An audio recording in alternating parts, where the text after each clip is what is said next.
Hello everyone, welcome to our channel Lingualit Capital. In this lecture, we will discuss one of the most important literary movement, that is Scottish Chaucerian. So at first we will see that who are the Scottish Chaucerians in literature. Scottish Chaucerian refers to a group of 15th and 16th century Scottish poets, also known as Macquaries,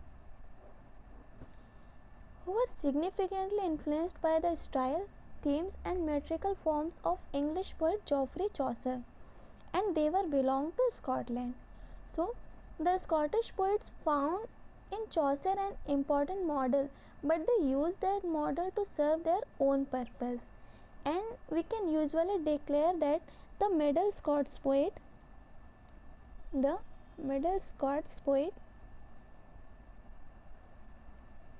to be as independent mindset as one could wish.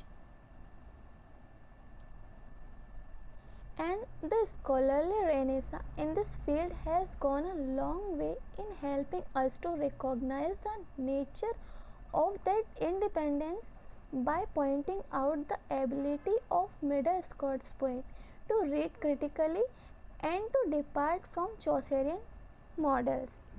So we can see here the historical context in short. Definitely in Chaucer's significant.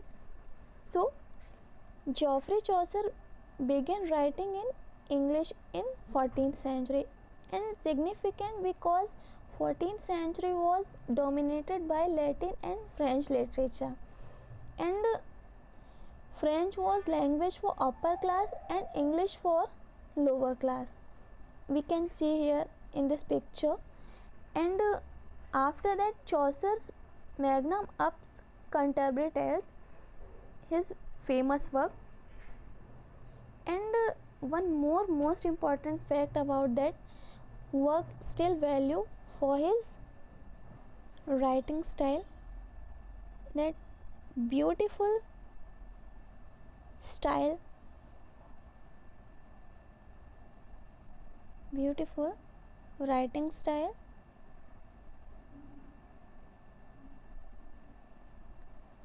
humor, second humor, and detailed analysis of 14th century professions, detailed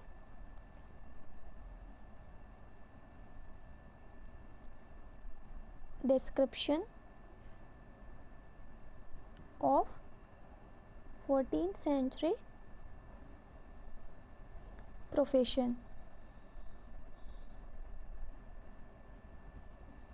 and after that historical insights into 14th century culture.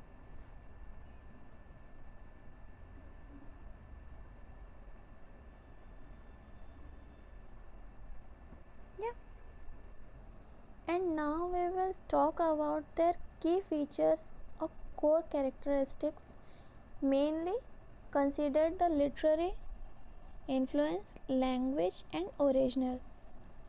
So the adopted Chaucer's narrative techniques, use of allegory and metrical structures, particularly in the rhyme royal stanza, which was Chaucer introduced in his first work Troilus and Cresside. Troilus and Cresside, and the Parliament of Fowls.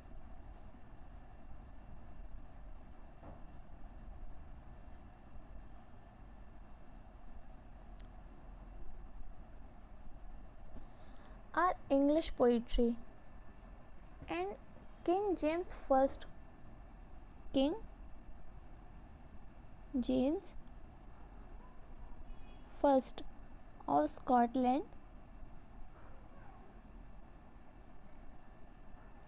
was first Scottish Chaucerian.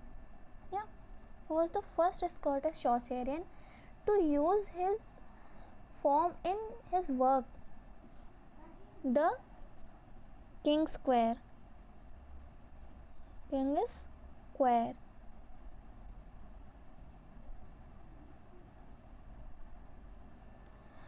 After that, other Scottish Chaucerians adopted his front in their works, and more formal poets like academicians used it for nationalist purposes.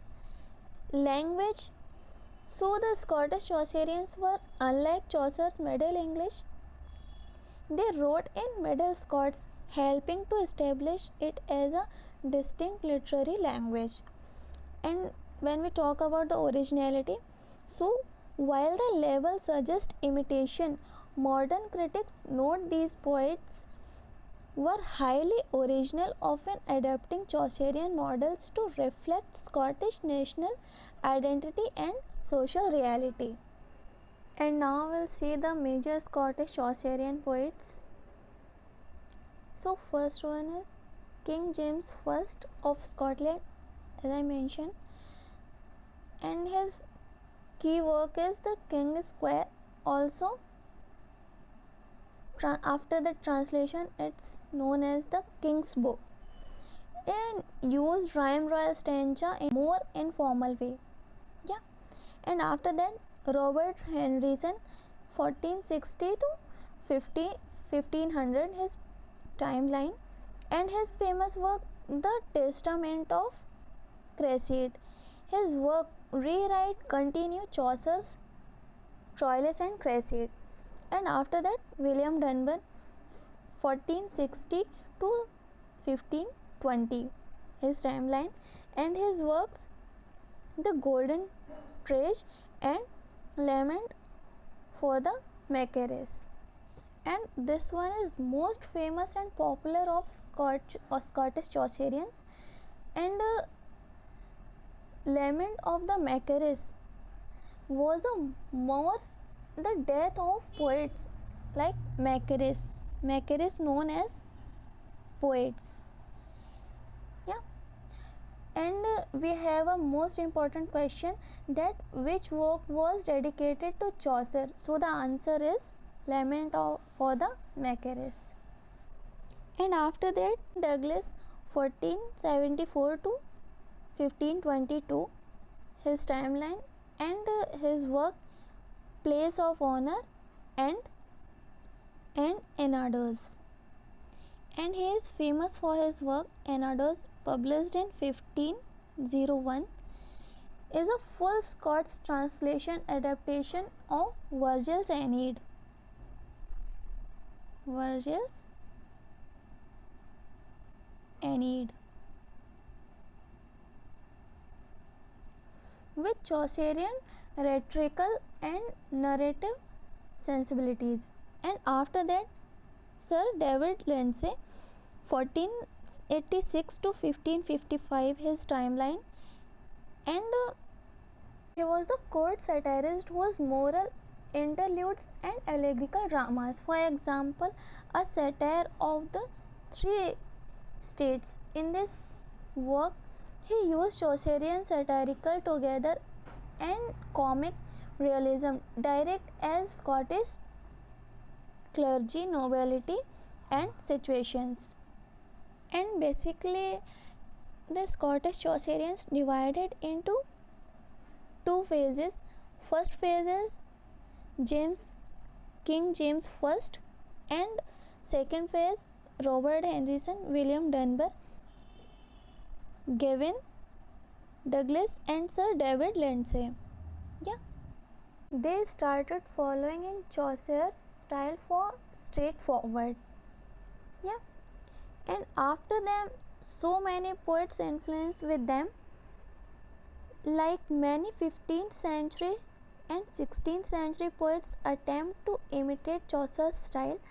Most poets could not successfully balance imitation with originality, but Scottish Chaucerians were particularly successful to maintain this balance. And when we talk about the distinctions from English Chaucerians, so while the English Chaucerians such as John Luggate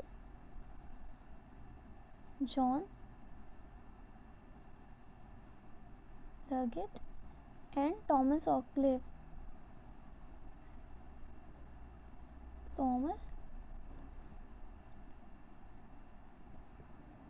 Wycliffe are often viewed as more direct and sometimes less original imitators. The Scottish Chaucerians are praised for their metrical skill. Metrical skills and the way they balance with courtly elegance with the Scottish vernacular. Yeah, Scottish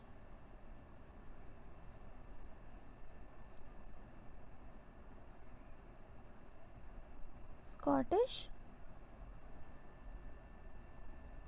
vernacular. And we can see here group of Scottish poets who imitated Chaucer's style, used Chaucer's style for national purpose, give national identity to Scotland through literature. Some use the style informally, King James first and other formally. Yeah, so King James first was the one who used this style in informal way and other used as formal way. So this is also all about the Scottish Chaucerian. I hope this lecture is helpful for all of you and I hope you like it.